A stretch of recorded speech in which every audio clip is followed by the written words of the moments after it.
What happens when you mix LSD and DMT? I had gone to the mountains in early April in pursuit of truth. I was lodged at a remote stay in an even remote village high up near the clouds. It started snowing heavily on the day I reached it and continued snowing for 3 more days.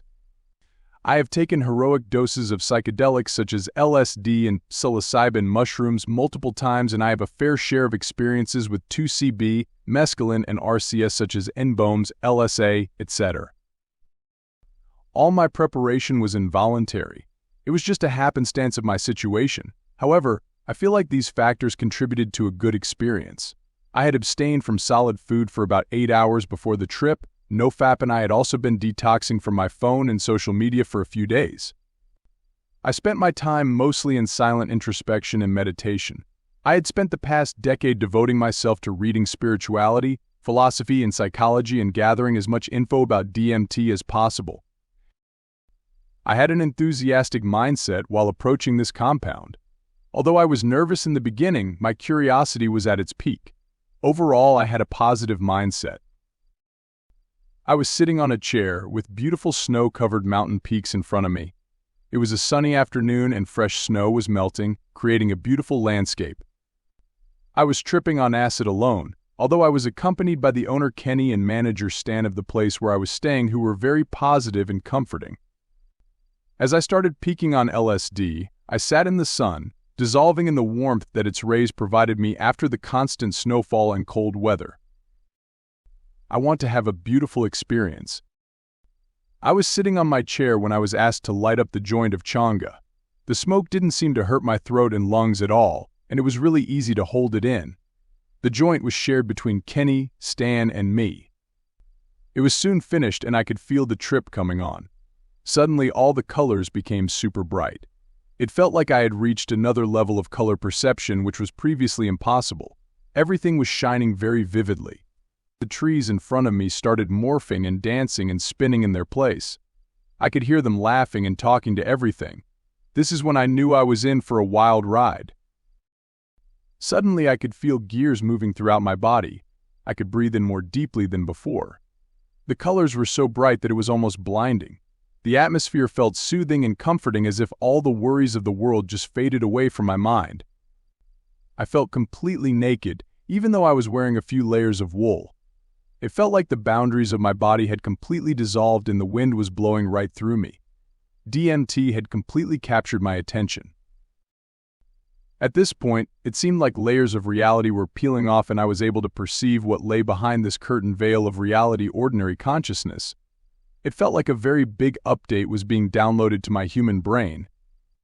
The sky became a superdome with clearly defined boundaries, and I saw jesters atop the mountain peaks. There were thousands of them, standing behind turntables and mixing records. There was a high-pitched frequency that I could hear. The jesters were making this music on their turntables and they were rapidly increasing the frequency. It got so loud that I was unable to hear anything else. Time seemed to have sped up for me because now I was hyper-aware of everything which was going on around me.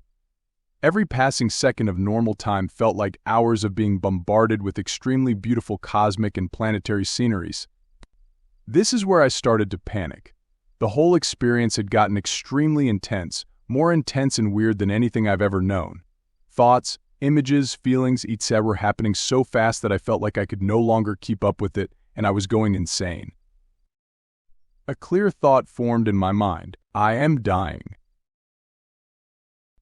I thought that I came so far away from civilization. I took a bunch of very strong psychedelics with people I had met only a few days ago. I had always wanted to push my limits, and throughout my past, I have sought to recreate near-death experiences through these substances.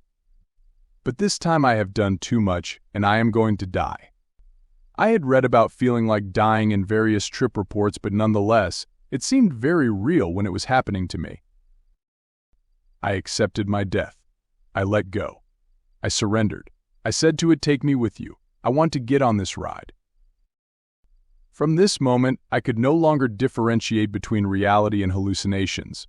I was completely lost in the experience. I had no sense of my body, my mind, my past, my history, my family, and everything else. I was pure awareness, aware of everything which was visible and invisible, known and unknown, divine and devilish.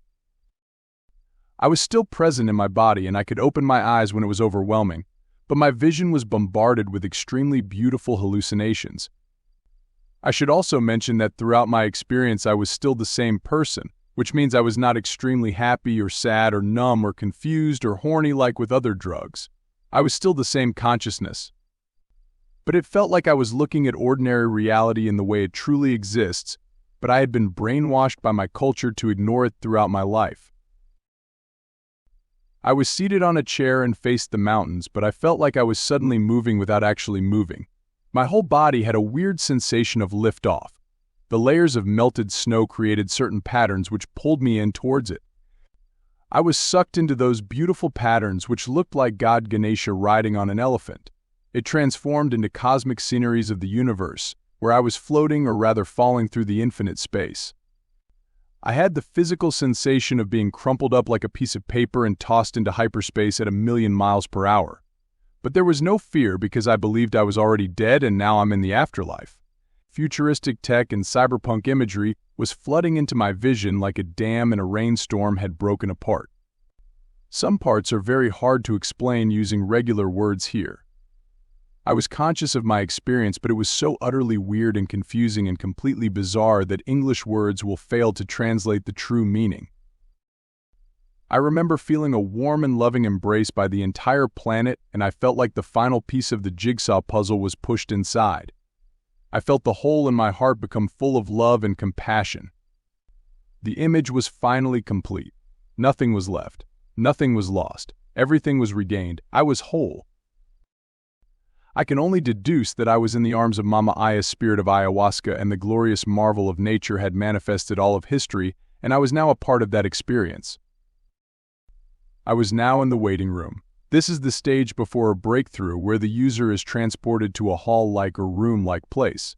I think this was the peak of my experience. I felt the presence of Shiva all over this place. I felt like I had been here before, but I had forgotten. Like this palace exists somewhere within my reach, within me. Like I was here before I was born, and where I will go once I eventually die, along with everyone and everything else. I suddenly saw a very alien-looking person in between the cosmic beauty. It looked very similar to the figure in visionary artist Alex Gray's artwork, The Great Turn. Here I was able to work through a lot of my personal traumas and was a period of intense healing for me spiritually and emotionally. It was in this waiting room where I stood facing the chemical spirit of LSD. It looked like a spinning and floating orb radiating rainbow-colored energy. It told me that LSD's purpose in my life was fulfilled and there is nothing more that I can learn from it. All psychedelic compounds ultimately lead to DMT, the strongest known psychedelic. I opened my eyes during this experience and I saw huge globs of energy pulsating through the surface of the earth. I looked at my hands and my entire skin was completely tattooed and inked in sacred ancient mystical letters or numbers which seemed completely alien to anything I have seen. I could see the very energy of life running through my veins. On the ground nearby, I could see tunnels of energy merging and meeting with each other. I felt like I was a tribal spirit that had lived on this plane of existence for thousands of years before, and it wasn't my first time here. I felt as if I had awakened myself to the perspective of my higher self. The more I kept my eyes open, the more shamanistic I felt, connected to every molecule in the air, every drop of water in the ocean, and every grain of sand on the land. I suddenly felt deep empathy for all human beings and animals who are born into this merciless universe. The trees seemed to morph once again, but now they had taken the appearance of goddess Parvati. I was seeing the image of thousands of her all through the forest.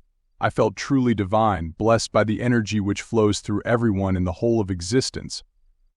I could finally hear the music of nature come alive in the calls of the birds and the movement of the grass. The trickling water felt like a part of myself that I loved and cherished. Although I could open my eyes, it was really difficult to talk or even speak any words. Things were going too fast to put into words. I felt like I had been in the experience for a few weeks. Eventually, the visuals started slowly wearing off. Bodily sensations started to return. I started getting a little nauseous. Being back inside a body felt like a very new experience. Still bamboozled by this cosmic carnival, I looked over my shoulder and saw Kenny had opened his eyes and was sitting beside me. With as much courage and effort as I could muster, I asked him, "Is this what universal consciousness feels like?" He just smiled at me and exclaimed, "You're back." Tears of joy almost rained down my face. I had to hold them back. I felt so grateful to be alive and back into normal reality. I felt like I had been given another chance to live. I could still hear the divine music as I sipped on tea while sitting in front of a fireplace smoking a joint. It had been an hour since my trip had ended. People around me were busy with their everyday chores. I was staring at the shadows because now I know that's where the magic flows. DMT flash lasted about 30 minutes. After about 1 hour of smoking it, I was completely sober. I took LSD approx. 2.5 hours before smoking the DMT. But after the DMT trip, the LSD had completely worn off. I was amazed to see how the duration of my LSD trip, which should have been around 20 hours, was overpowered and finished by DMT in 3 to 4 hours. These are things that I was hoping would happen due to mainstream hype, which did not happen. I was not immediately enlightened. I did not suddenly receive answers to all of life's problems. I do not feel superior to others for having this experience.